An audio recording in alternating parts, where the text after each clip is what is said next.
The secret of the I am, the ego, the physical plane, the mental plane, the new plane of consciousness, the real self, the I, the temple of the living spirit, development of the I am consciousness, the higher reason.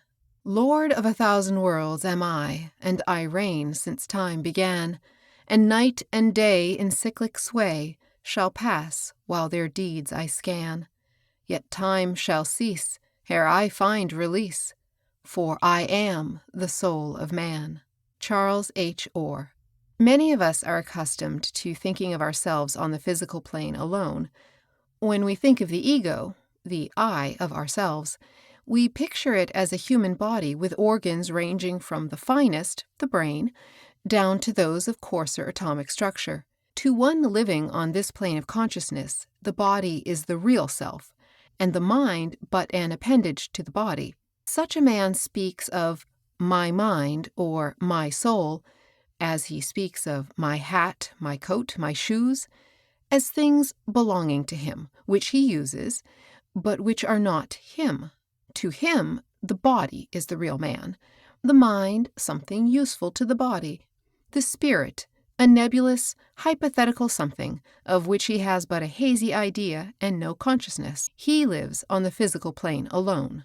Others picture their I as intellect or mind, having control of the body and its organs, and having its abode in the brain or brains of the human being. To these people, the intellect is the real self. In fact, to many of this class, the intellect is elevated to the position of God, and they bow down to and worship it. They realize the subjection of the body to the mind, and are aware of the wonderful power of the latter over the particular body under its control, the bodies of others, the minds of others. To them, the intellect is the highest self, identical with the spirit. They are conscious of the wonderful workings of the mind, but are conscious of nothing higher. To some of them, death seems to end all, their idea of mind being that it is a product of the brain. Others feel that somehow, somewhere, their intellect will maintain its existence, but it is merely a belief or hope, based upon the words of others who have claimed authority to speak. They have no consciousness of pre-existence or future existence, no perception of that real self which knows itself to be eternal. A third class have so far progressed along the path of life that they have crossed the borders of a new plane of consciousness. They are in a strange land. They see no familiar landmarks. They do not recognize the country that lies before them. Their friends, whom they have left just a few feet behind across the border, do not seem to realize the difference the short distance has made to those who have traveled it, and therefore doubt the prospect seen from the new point of view. Those who have crossed the border find that they have acquired a consciousness of a real existence. The I consciousness has passed beyond the intellectual plane and is able to look back to that plane and the one still further back, the physical plane. I recognizes the value of both mind and body, but regards them both as but instruments, tools, or servants with which to work. I feels that it has existed from the beginning, if beginning there was, and will exist until the end, if end there be. I feels a keen pleasure in mere existence, in the now. I knows itself to be a part of the whole thing, knows that the universe is its home. I knows itself to be a tiny drop of spirit from the great spirit ocean, a ray from the supreme sun, a particle of the divine being encased in a material body, using that body and a force called mind with which to manifest itself. I does not at present understand all things, far from it. It has not as yet been able to bring its tools to that degree of perfection.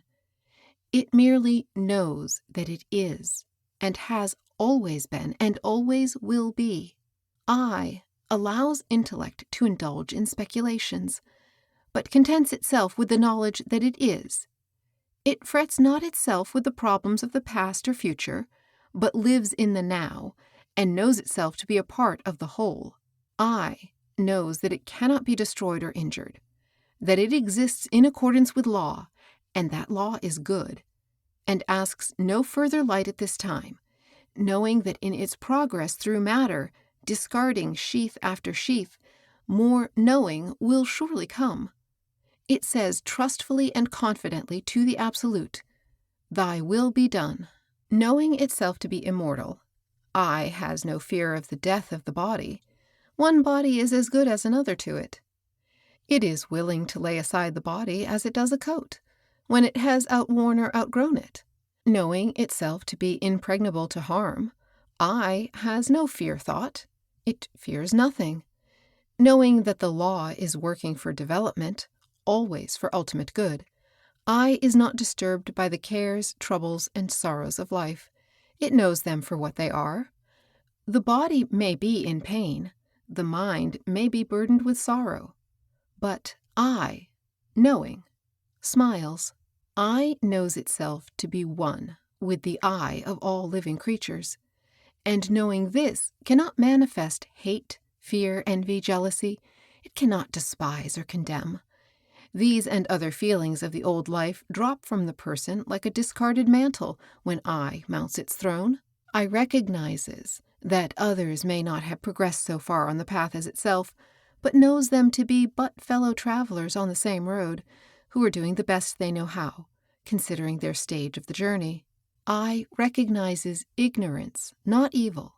I has but one feeling toward mankind and the whole living world: love. I, love and comradeship for even the last man, for it knows that that last man cannot be left out of the great scheme of life.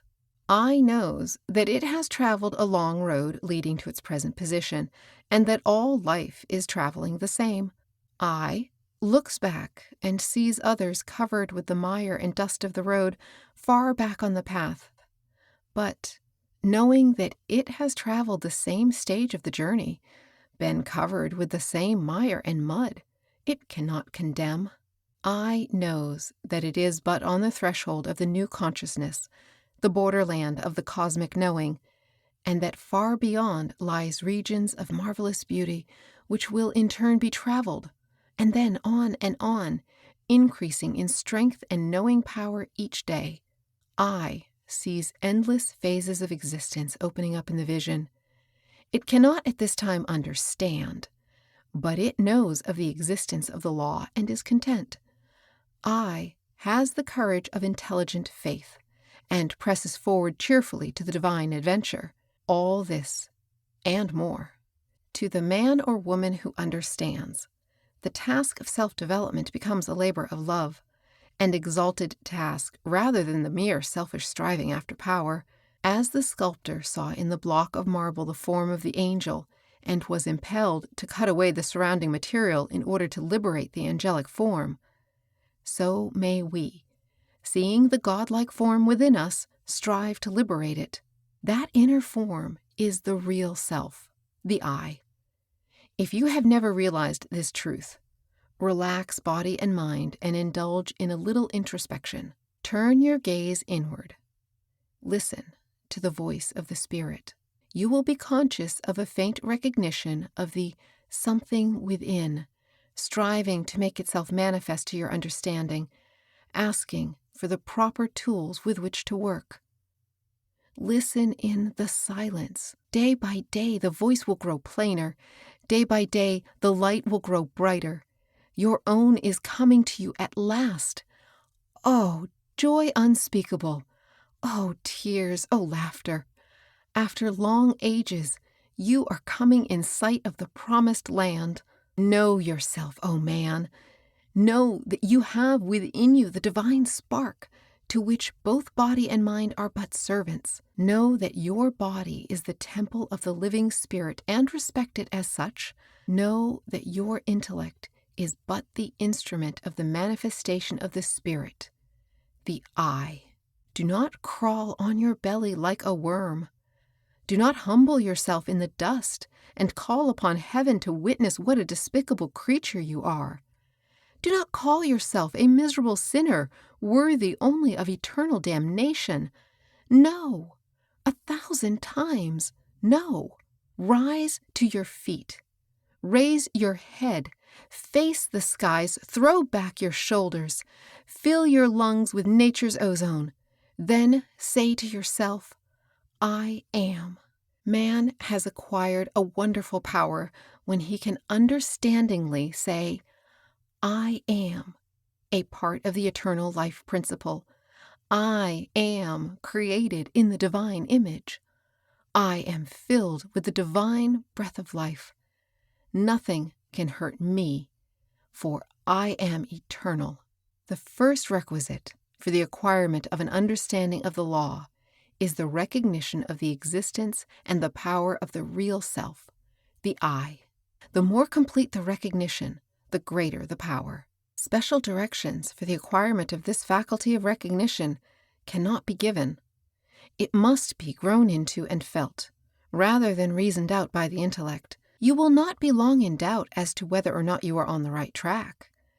If you are right, you will begin to realize it at once. You will have glimpses of it, and then it may slip away from you for a while, but fear not. You cannot escape it in the end.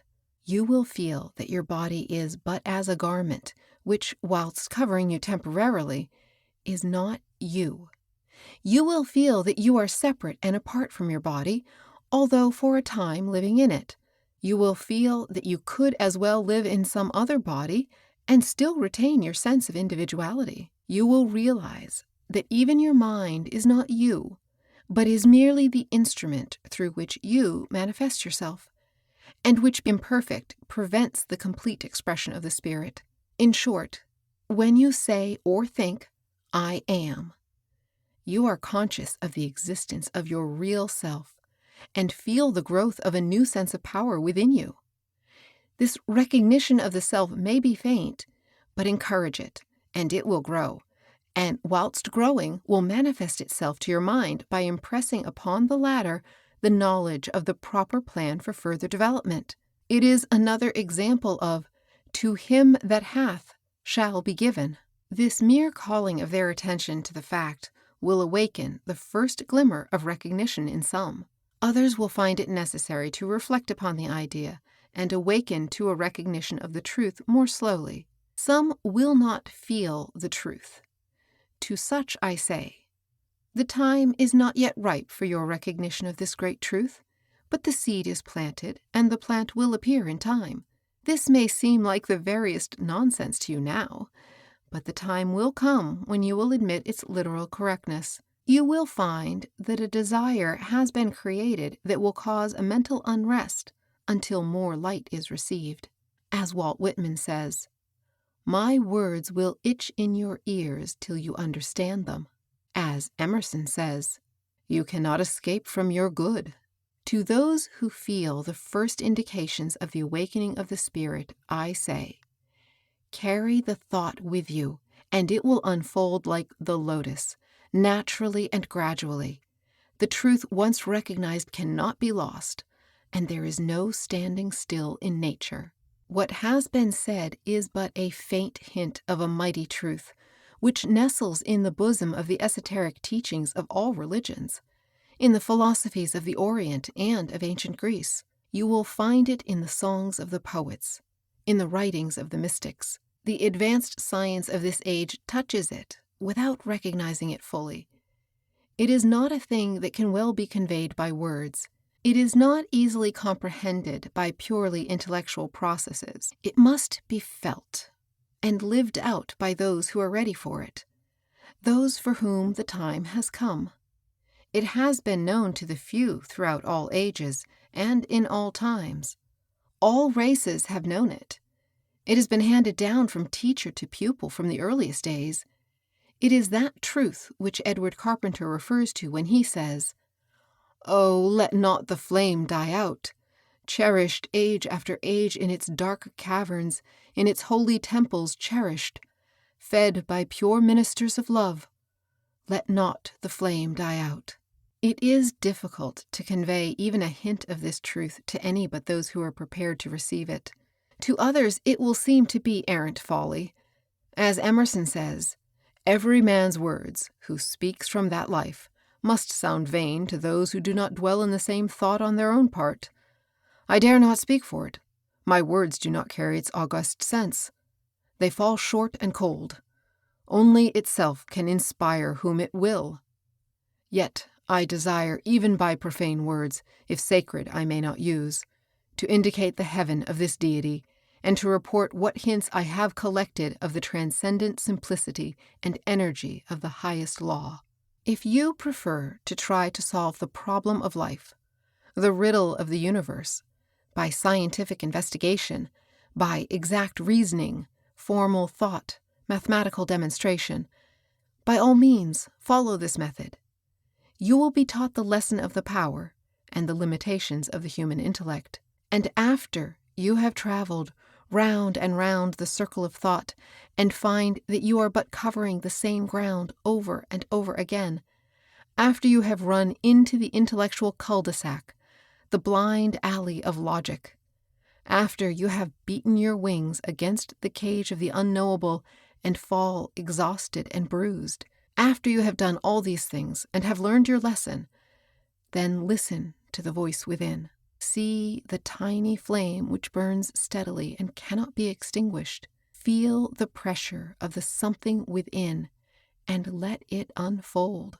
You will then begin to understand that as the mind of man developed by slow stages from mere sensation to simple consciousness, from simple consciousness to self-consciousness in its lower and higher degrees, so is there a consciousness higher than we have heretofore imagined in store for man, which is even now beginning to manifest itself.